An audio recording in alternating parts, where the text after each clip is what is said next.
Hello everybody and welcome back to College Football 25. We are here in part 8 of our series here, and we have a recruit. Mr. Tyreek Little, a two-star right guard from Park City, Utah, has committed to Utah State. Here's a few guys that we got blocked out of, but otherwise things recruiting-wise are doing okay. We did lose on a 4-star quarterback to USC, so that one hurts. I don't know why you would go to USC. You're not going to play anyway, bro. You're a 4-star.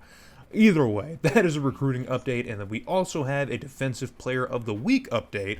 Mr. Jaden Francois, after his INT, his 5 tackles, and the pick 6 as well. So he gets the conference Player of the Week honors, as well as the National Defensive Player of the Week. I find it hard to believe that no one else in the country had a better performance than Jaden Francois, but we will take that. We will happily take that. So today might shock some of you, but this is a pretty heated and intense matchup, man. It is another conference game against the New Mexico University Lobos, and they are 5-1 somehow. They're off to a 5-1 start as well, the same that we are. So on two unlikely teams, off to amazing starts here. But unfortunately for New Mexico, we are at home in Logan, so this is going to be far from an easy game for the Lobos, and we are cracking out. We are dusting off the throwback helmets for this one, man. So it's kind of funny in this game. There's a million different uniform combinations for almost every school, but Utah State only has the blue and whites, and the only thing you can change is that helmet.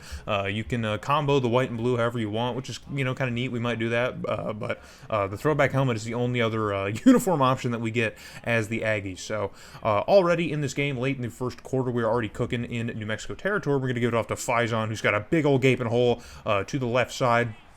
And he's going to take that gaping hole all the way into the end zone and shake away a few Lobos defenders who just barely got some contact on to say that he wasn't in the end zone untouched. So that was a beautiful run by Rasul Faison. He is already making his name known early on in this game against New Mexico. And the running attack is something that we have relied on, here and there throughout the first half of this season here, and it's already paying off big time here. Look at that big boy. He didn't have any speed to get in pursuit, man. Couldn't even lay a hand on him. So we're going to cut further ahead, and we already have the ball again in Lobos territory. And now it's going to be Briggs Jr., the backup back, who's getting in on the fun, shakes off a tackle and gets brought down by some other Lobos players, but not before picking up a solid, humongous chunk on offense. So first and goal from about the Lobos 7-yard line. We're going to stick on the ground again to Faison, who gets up the middle and into the end zone for his second touchdown of the day. So the running game is just completely untouchable right now against New Mexico. I guess their 5-1 record hasn't been against any team that can run the ball efficiently well. So they're running into an immovable object, so to speak, here in Logan, Utah, as our run game has been absolutely untouchable so far in the early portion of this game. So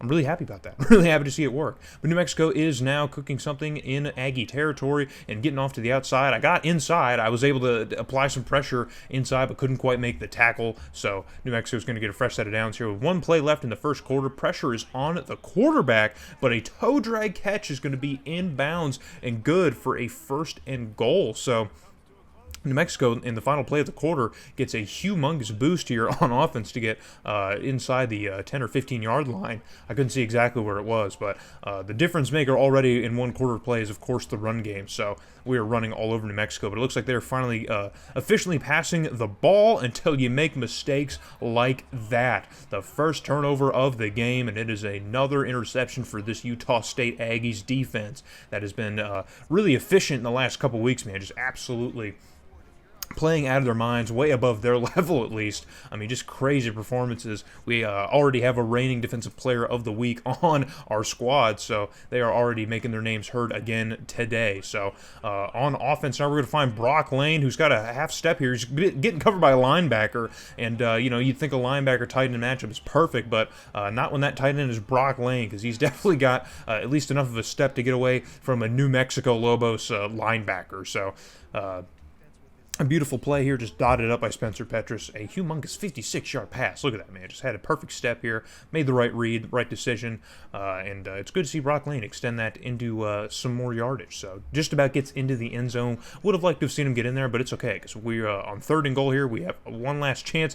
Petras is running away from pressure here, and he just flips it out of desperation and somehow finds Brock Lane in the back of the end zone. I don't know how that play happened. It was just, I mean, dude, just sweating bullets, just running away from pressure. I think I was going to try and scramble, try and run for it, but that defensive end was just closing in the gap really quickly, and out of desperation, I didn't think to throw it away. I was like, just throw it to somebody. Whatever happens, happens. And I thought for sure that would be picked off or something, but somehow Brock Lane just toe drags along that back end zone line and is good for a touchdown. So 21-0 already over the Lobos here at home.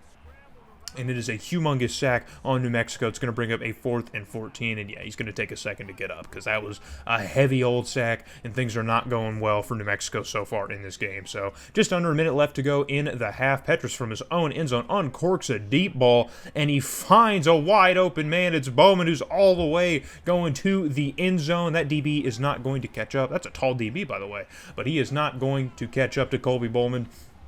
And yeah, man, put him to sleep. You might as well put him to sleep because it is already looking to go 28-0 in the first half of play. We haven't played this explosive against an opponent all season long. Things got out of hand last week against UNLV, but you know, that game was a little bit back and forth. There were some mistakes on both ends before, you know, we really kind of solidified and settled in and started to lay on the points. But already right now here at home, we are absolutely punishing New Mexico. But with just under 10 seconds left to go, New Mexico has an opportunity maybe, I guess, I don't know, take a shot to the end zone or something. But they're certainly going to try. So staying firm in the pocket. It's going to be a bobbled pass right over the middle, maybe about 3 or 4, maybe 5 yards on that completion. So they're going to bring out the kick unit and try and nail this one through. And it's up, and when it rains, it pours. And it is a doink. So a massive field goal. I think that would have been over 50 yards. Had a perfect amount of leg, and more than enough leg. He probably could have made it from 55 yards, I think, and just doinked. It's just doink,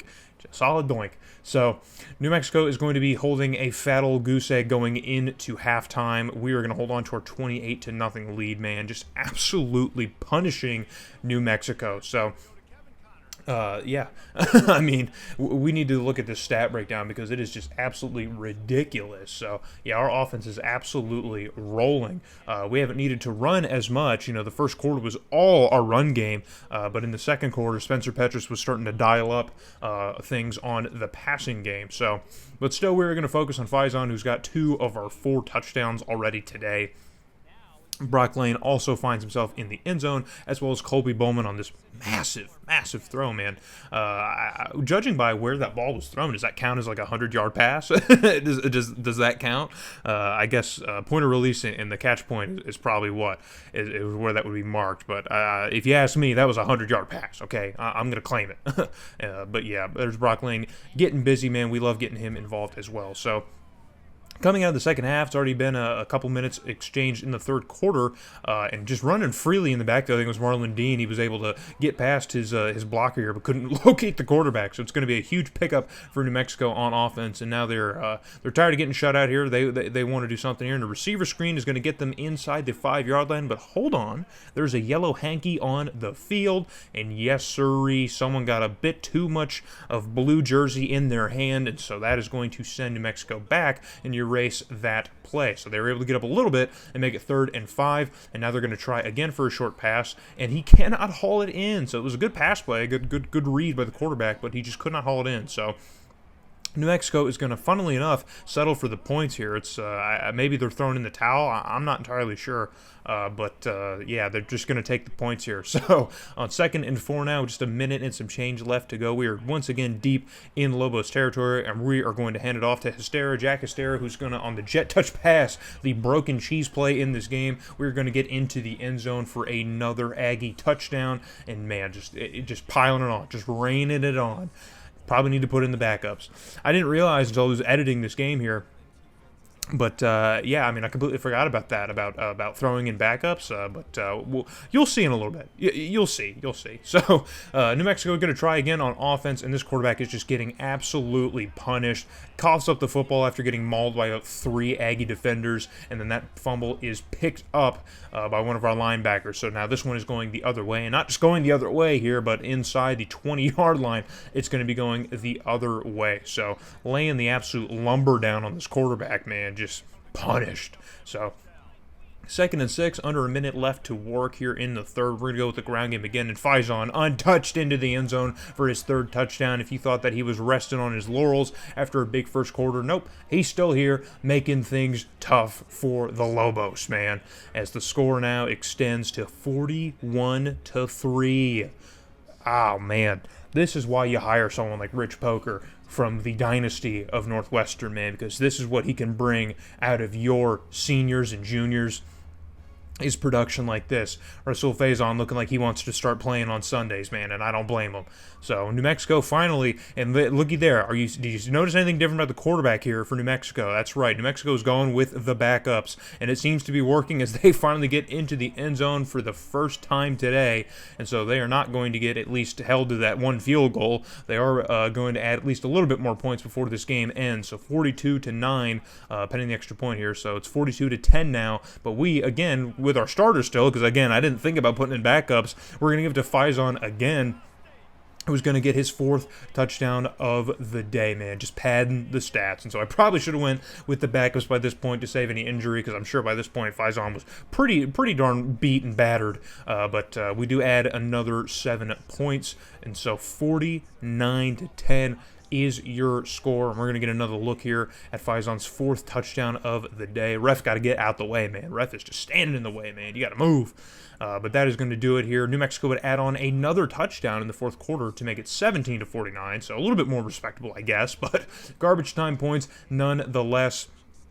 Our defense holds well. Rasul Faison, of course, player of the game here with 147 yards and 4 touchdowns on just 18 attempts.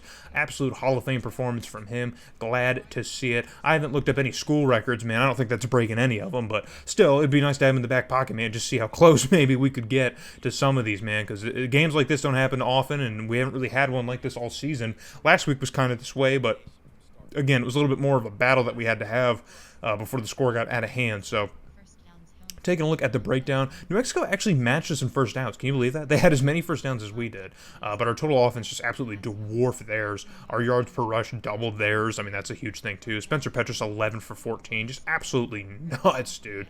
But New Mexico did outpass us, man. They were pretty efficient with their passing game, which is shocking, honestly shocking. And those 2 turnovers might have made things a little bit different for New Mexico. If they didn't have them, maybe it would have been like a 30-49 type of game. I don't know, but or maybe 30-35 might have been a little bit closer, but Spencer Petras, an amazing game for him. 3 touchdowns, 0 interceptions. Love to see it. And Briggs Jr. not even getting like top billing because of Faison, but over 100 yards himself. I mean, that's just nuts. That's crazy. Jack Estera also leading things in the receiving side of stuff, at least in terms of receptions. Didn't have the most yards, but And, of course, our offensive line making waves with all the pancakes they're making, just like IHOP, baby.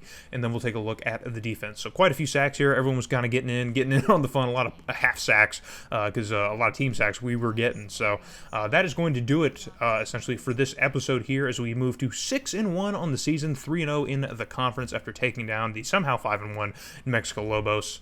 Yeah, I'm still shocked that they were 5-1. It's crazy. I didn't look at their schedule. I probably should. But when we come back here, we're going to engage in some more conference play, take to the road again most likely. So hope to see you guys in that next episode.